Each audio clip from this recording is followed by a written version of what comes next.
Good afternoon everyone. আজকে আমার বিকেলে একটু বেরোনো ছিল, বাট এই ঘুমিয়ে পড়ার জন্য আমার একটু লেট হয়ে গেলো। দেন আমি ফ্রেশ হয়ে আমার স্কিন হাইড্রেট করার সাথে আমি আমার বডিটাকেও হাইড্রেট করে নিলাম। দেন আমি রেডি হয়ে গেলাম এই ব্ল্যাক জিন্স আর এই সোয়েট শার্টটা পরে উইথ মাই মিল্ক কফি, কারণ গাইস আমার প্রচণ্ড ঘুম পাচ্ছিলো তখন। দেন আমি আমার চুলটাকে আঁচড়ে একটু মানুষের মতো করে নেওয়ার চেষ্টা করলাম, যাতে বাইরে বেরোলে লোক আমায় পাগল না বলে। দেন এই আলুর মতো গালগুলোকে আপেলের মতো করার জন্য আমি একটু টিন্ট ইউজ করে নিলাম, যেটা আমাকে একটু হেল্প করছে। তারপর আমি ইউজ করলাম সুইস বিউটির ক্রেজ মাস্কারা। এটা খুব ভালো guys, you can see the difference, it is very good mascara. Then আমি একটা লিপস্টিক অ্যাপ্লাই করলাম, যেটা ওয়াটারপ্রুফ, স্মাচপ্রুফ, পিসপ্রুফ সব কিছু।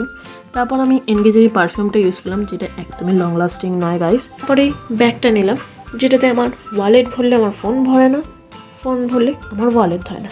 দেন একটু ঢং করলাম, করে বেরিয়ে পড়লাম। Bye guys.